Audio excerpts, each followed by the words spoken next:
10장. 여호수아가 아이를 취하여 진멸하되 여리고와 그 왕에게 행한 것 같이 아이와 그 왕에게 행한 것과 또 기브온 거민이 이스라엘과 화친하여 그 중에 있다 함을 예루살렘 왕 아도니세덱이 듣고 크게 두려워하였으니 이는 기브온은 왕도와 같은 큰 성임이요 아이보다 크고 그 사람들은 다 강함이라. 예루살렘 왕 아도니세덱이 헤브론 왕 호함과 야르뭇 왕 비람과 라기스 왕 야비아와 에글론 왕 디빌에게 보내어 가로되 내게로 올라와 나를 도우라. 우리가 기브온을 치자. 이는 기브온이 여호수아와 이스라엘 자손으로 더불어 화친하였음이니라 하매 이러므로 아모리 다섯 왕 곧 예루살렘 왕과 헤브론 왕과 야르뭇 왕과 라기스 왕과 에글론 왕이 함께 모여 자기들의 모든 군대를 거느리고 올라와서 기브온에 대진하고 싸우니라.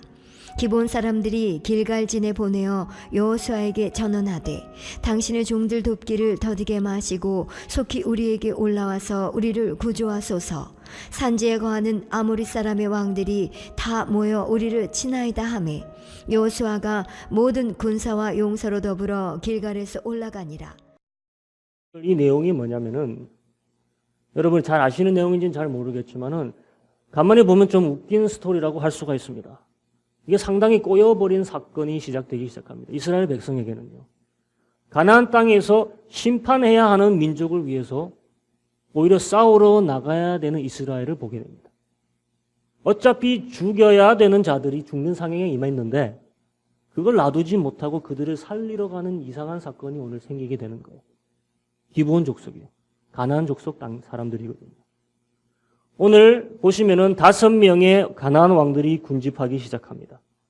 이름도 발음하기가 참 어렵습니다. 여호수아의 두 번에 걸친 승리, 어떤 승리가 있었습니까? 여리고성의 승리가 있었고 우리가 건네뛰었지만은 아이성의 승리가 있습니다. 이 함락이 이 5왕의 심기를 매우 불편케 하고 있습니다. 그래도 더 불편한 게 하나 더 있었는데 그게 뭐였냐? 그들 동맹국 중 하나 그가 자신들과의 동맹을 깨고 이스라엘에게 몰래 다가가서 화친을 맺은 거예요. 기브온이란 족속이요. 자신들의 이웃이었습니다.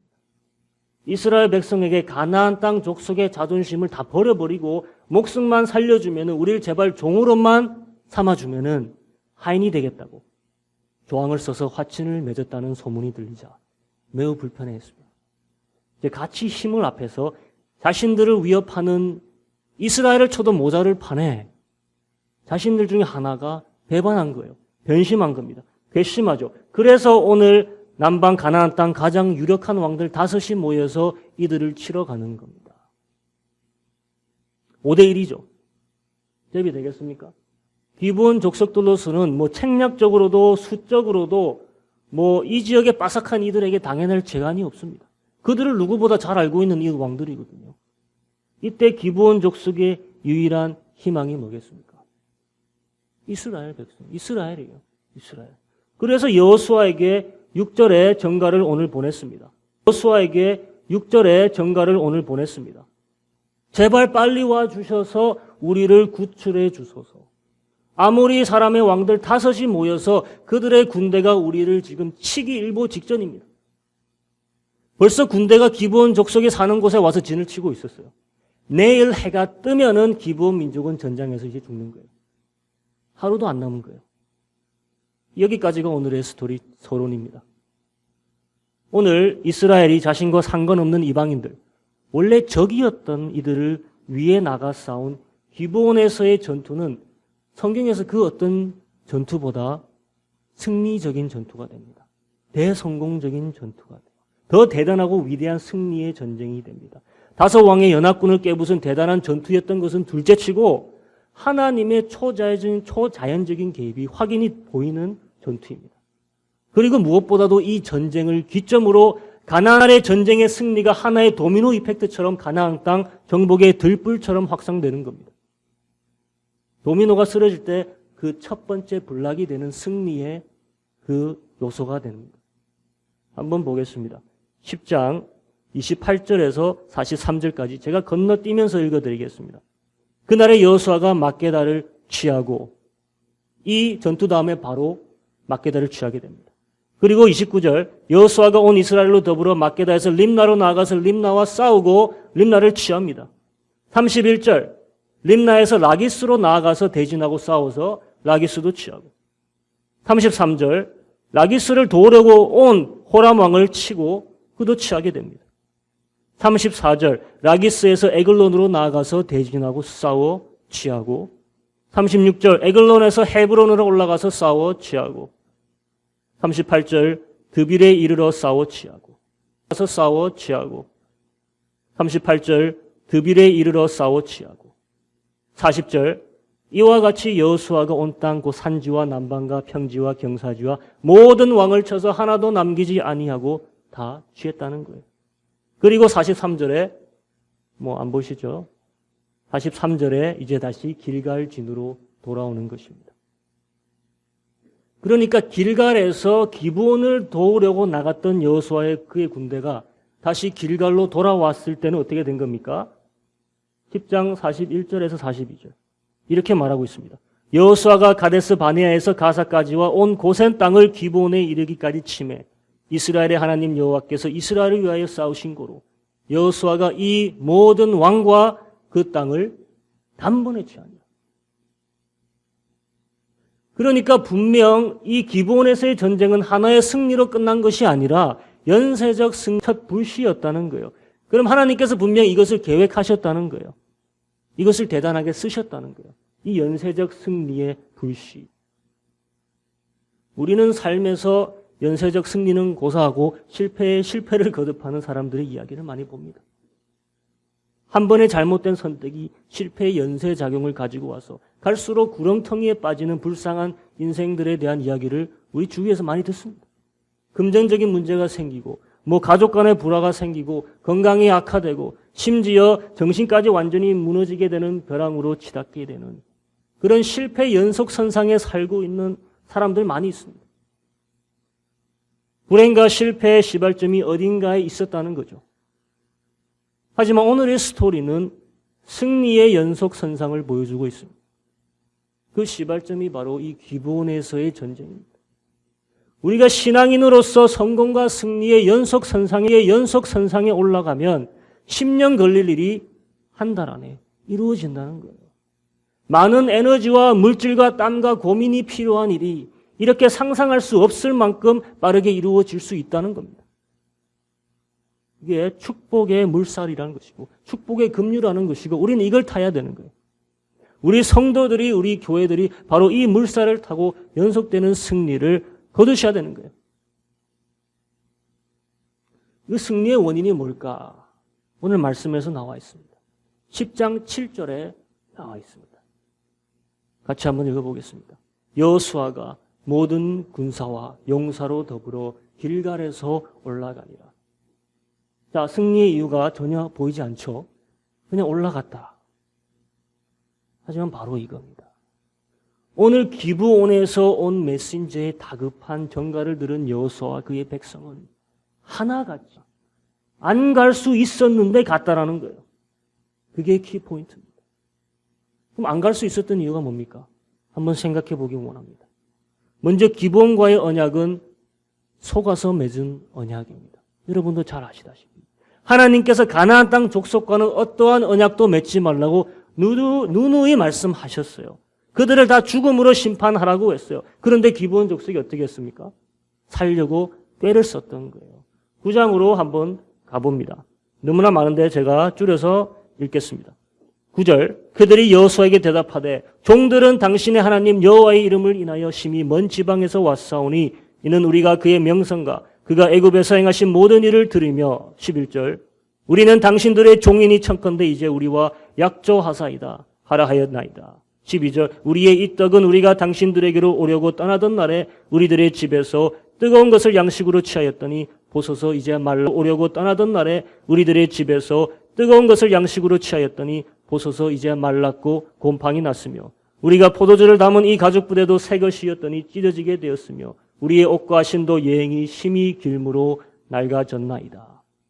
15절 여호수아가 이 말을 듣고 어떻게 합니까? 곧 그들과 화친하여 그들을 살리리라는 언약을 맺고 회중 족장들이 그들에게 맹세하였더라. 곰팡이 난 빵과 헤어진 신발, 옷을 입고서 자신들은 먼 나라에서 온 사람들이니까 또한 자신들을 종이라고 낮추면서 언약을 맺자고 합니다. 먼 나라에서 한 이방족이 찾아와서 이스라엘의 하나님, 대단한 하나님, 우리도 그 하나님을 인정하고 믿겠습니다. 뭐 그렇게 얘기하는데 화친을 안 맺을 이유가 없잖아요. 그래서 조약을 맺었죠. 그런데 3일 후 알고 보니까 바로 이웃에 사는 동네 사람들이었어요. 이 사실이 알려지자 이스라엘 그 지도부층을 이제 불평하기 시작합니다. 왜 그런 실수를 저질렀냐고. 왜 하나님한테 기도도 안 해보고 그렇게 이 언약을 맺었느냐고 막 불평해요. 그런 이들에게 여호수아와 그 지도부들이 이렇게 답합니다. 18절. 그러나 회중 족장들이 이스라엘 하나님 여호와로 그들에게 맹세한 고로 이스라엘 자손이 그들을 치지 못한지라. 그러므로 회중이 족장들을 원망하니 모든 족장이 온 회중에게 이르되 우리가 이스라엘 하나님 여호와로 그들에게 맹세하였은즉 이제 그들을 건드리지 못하리라. 하나님의 이름, 곧 여호와라는 그 하나님의 이름으로 조약을 맺었기에 파기할 수 없다라는 거예요. 그 참 신기하죠. 우리 같으면 속아서 맺은 언약인데 그 무슨 유효성이 있냐 반문할 수 있을 겁니다. 지금 같은 세상이면 어떻게든지 변호사를 끌어들여서 케이스를 만들어 갈 거예요. 파기시키려고 그 계약권을요. 하지만 여호수아와 이 신앙인들의 원칙은 하나님의 이름을 가지고 맺은 언약은 내가 속아서 했던, 내가 기분이 업돼서 맺었던, 협박을 받아서 했던 어떠한 변경사항도 있을 수 없다는 거예요. 이 신앙의 철칙이 들어있는 겁니다. 어떤 철칙입니까? 하나님의 이름을 무엇보다도 존귀하게 여기는 철칙입니다.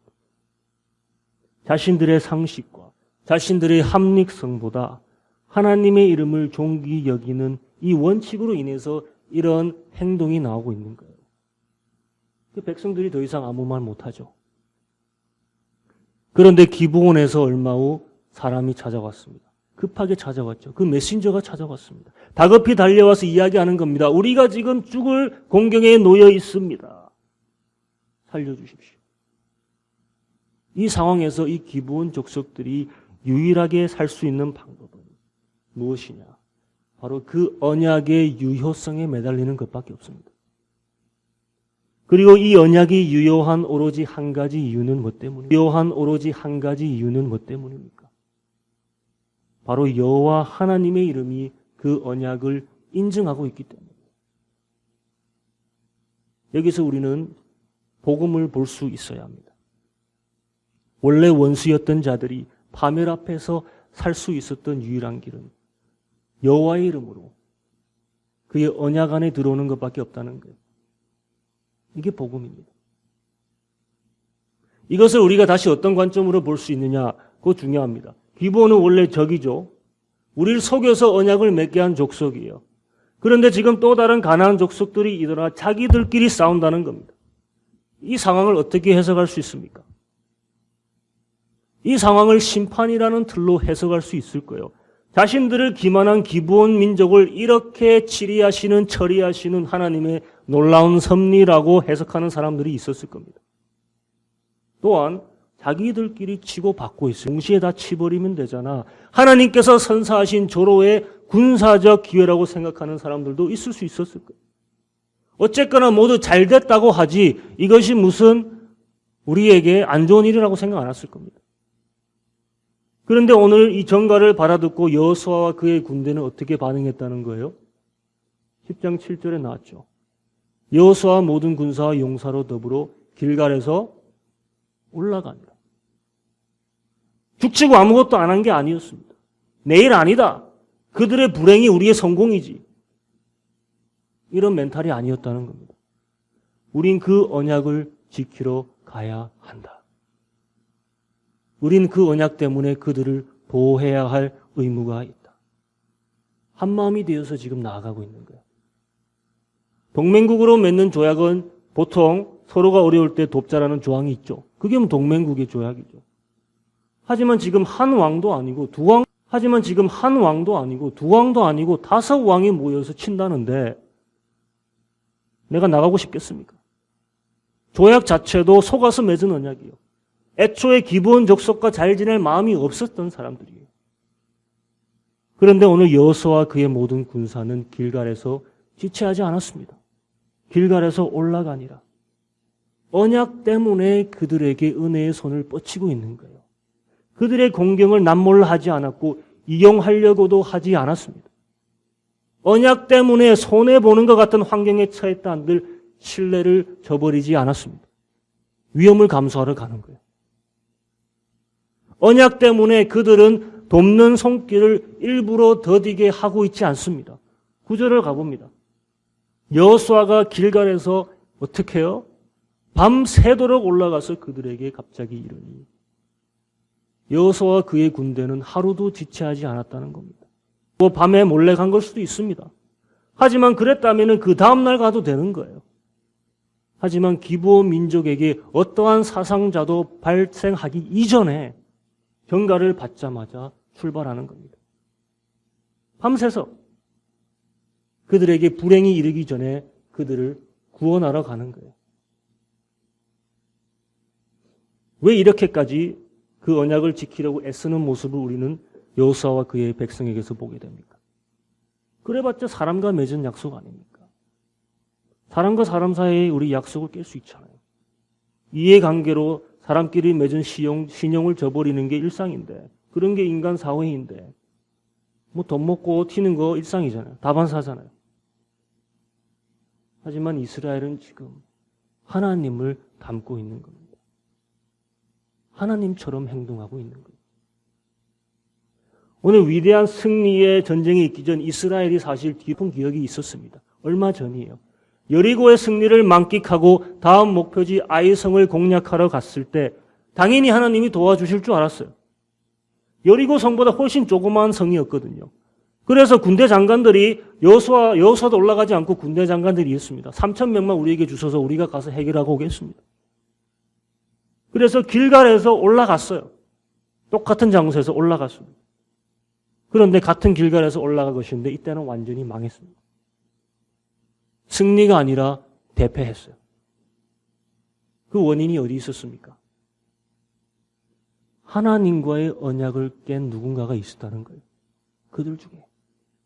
단 한 명이 하나님과의 신뢰를 깼는데 그것이 공동체 전부에게 실패를 가져왔습니다. 누구죠? 아간이라는 사람이죠. 탐욕을 부려서 하나님의 것에 손을 댔던 것입니다. 하나님께서 약속한 승리들을 앞두고 누군가가 하나님과의 약속을 깼다는 것이에요.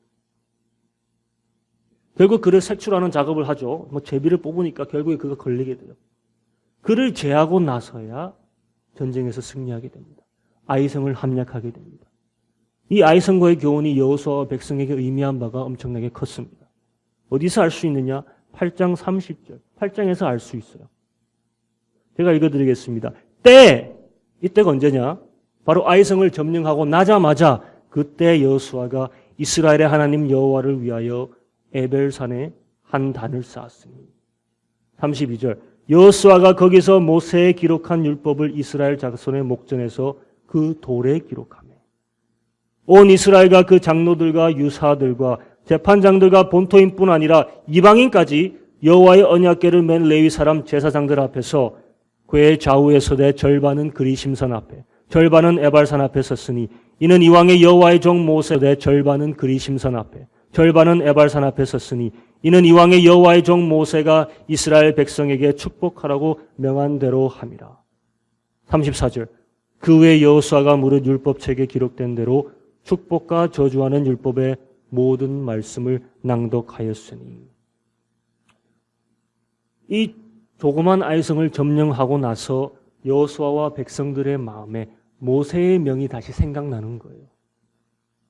그리심산과 에벨산에 가서 이 언약을 선포하라고 모세가 마지막 유언이 남겼던 것이 그때 생각났던 겁니다. 그래서 걸로 가는 거예요. 거기서 온 백성들이 모입니다. 거기서 여호수아는 모세의 율법을 백성들 앞에서 돌에 새깁니다. 거기서 여호수아는 드디어 가나안 땅에 들어와서 첫 제단을 쌓습니다. 모든 백성이 하나도 빠짐없이 하나님의 언약의 율법을 다 듣게 합니다. 그를 다 듣게 합니다. 그리심산과 에발산 사이에 언약궤를 중심에 두고 한쪽 백성은 이쪽 산 앞에, 한쪽 백성은 저쪽 산 앞에 서서 이 모든 말씀을 아침부터 저녁까지 듣게 하는 거예요. 이 두 산이 의미하는 바가 뭡니까, 여러분? 너희들 앞에 축복과 저주의 선택권이 놓여 있다는 거예요. 우리 했지 않습니까? 근데 그 사이에 뭐가 중심에 서 있습니까? 언약궤가 서 있습니다.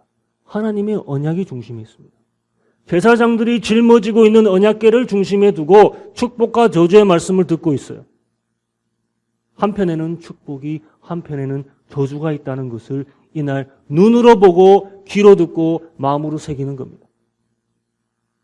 이 아이성의 실패가 그들에게 이걸 상기시켜 준 거예요. 너희가 내 언약의 말을 청종하면 성공할 것이고 그렇지 아니하면 망하리라. 하나님이 그의 100% 이행하듯이 하나님도 그의 백성이 100% 그의 언약을 준수하고 이행하길 요구하신다는 거예요. 하나님은 사람과의 신뢰를 절대 무너뜨리지 않습니다. 하나님은 절대로 자신이 세운 언약을 먼저 파괴하지 않으세요. 우리 인간이 먼저 깨트리죠.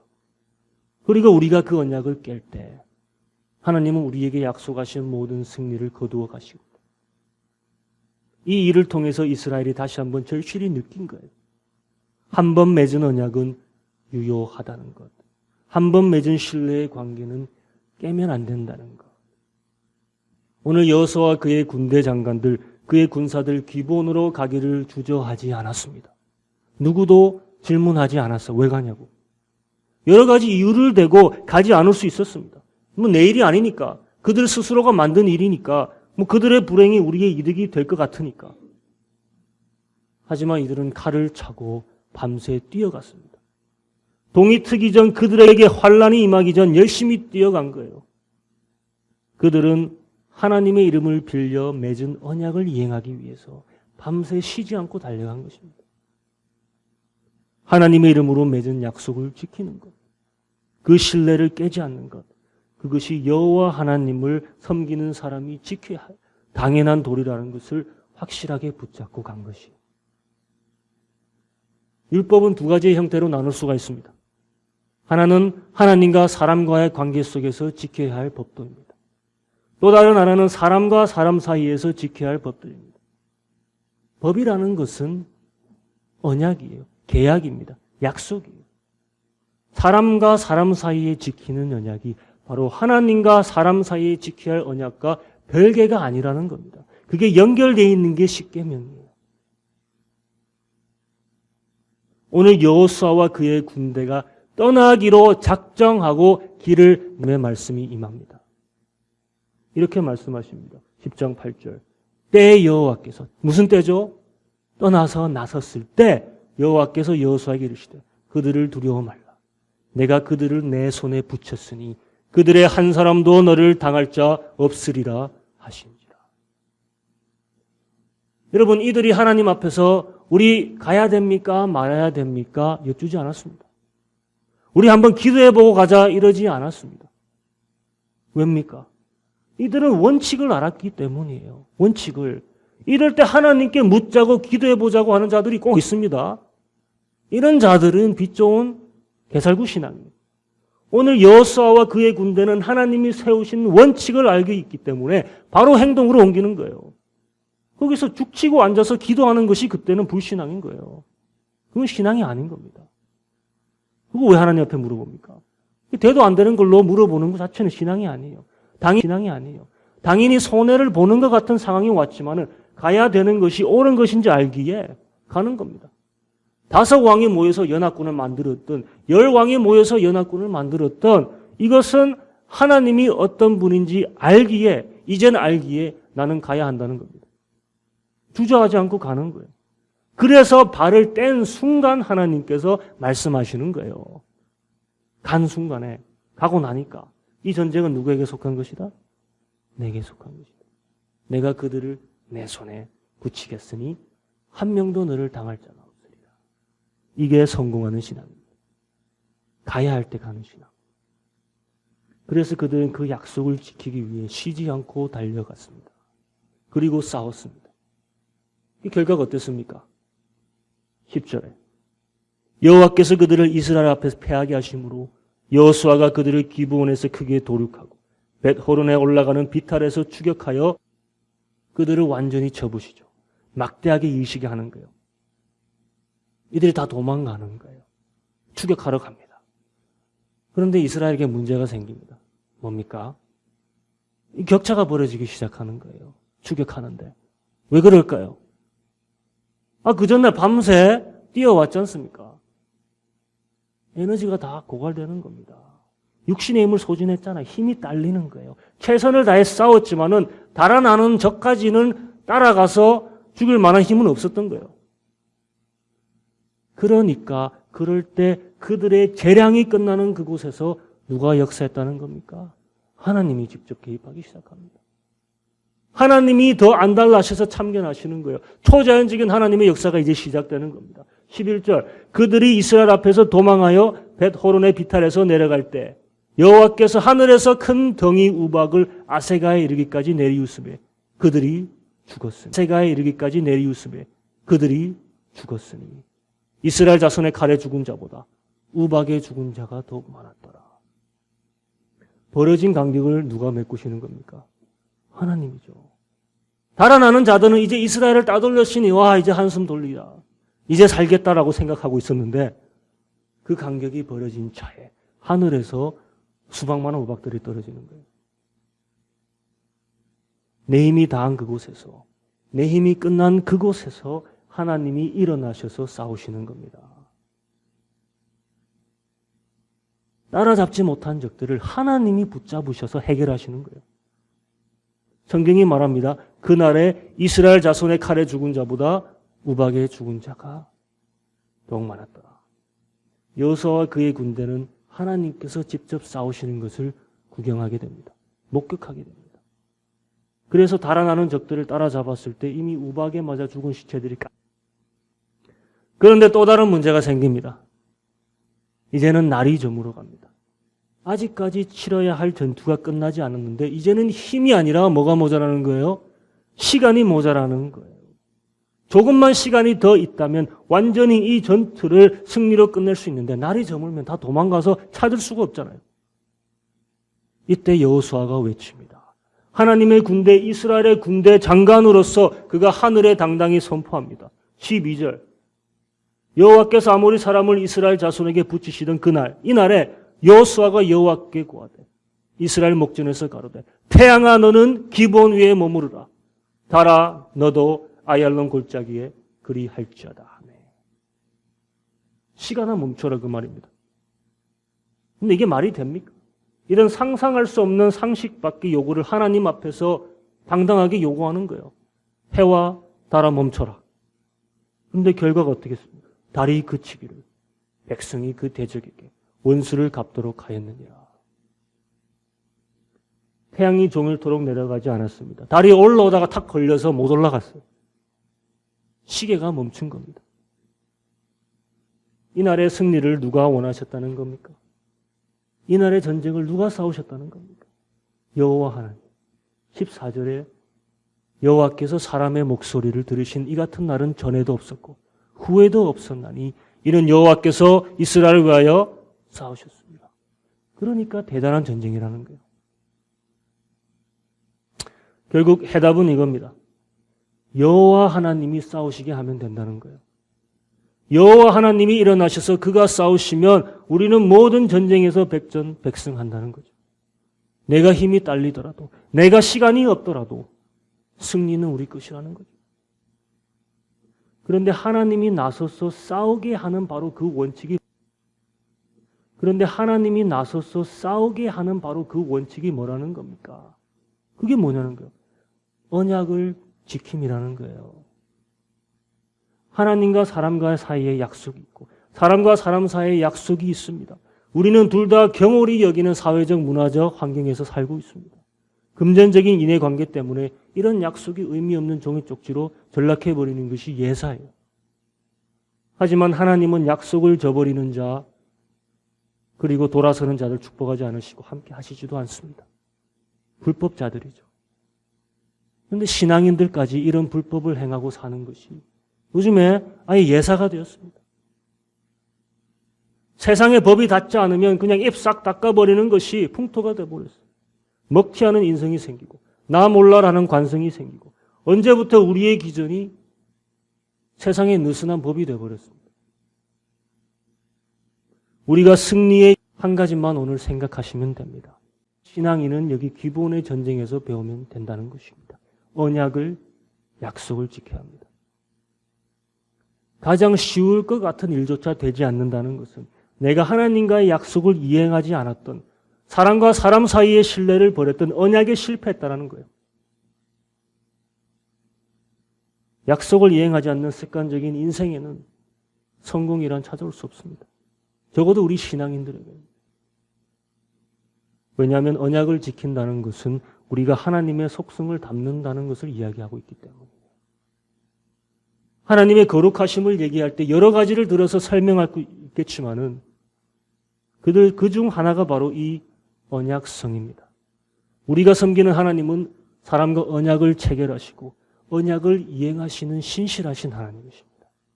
그 언약성 때문에 우리가 구원함을 받았는 거예요. 그 언약성 때문에 우리가 지금까지 구원을 여전히 붙잡을 수 있는 겁니다. 그 언약 때문에 볼 수 있는 겁니다. 그 언약 때문에 하나님이 거룩하신 이유, 곧 그가 세상의 모든 것에서부터 구별되는 이유는 바로 이것입니다. 그는 끝까지 그의 언약을 지킨다는 것. 끝까지 그가 내뱉은 말을 지킨다는 겁니다.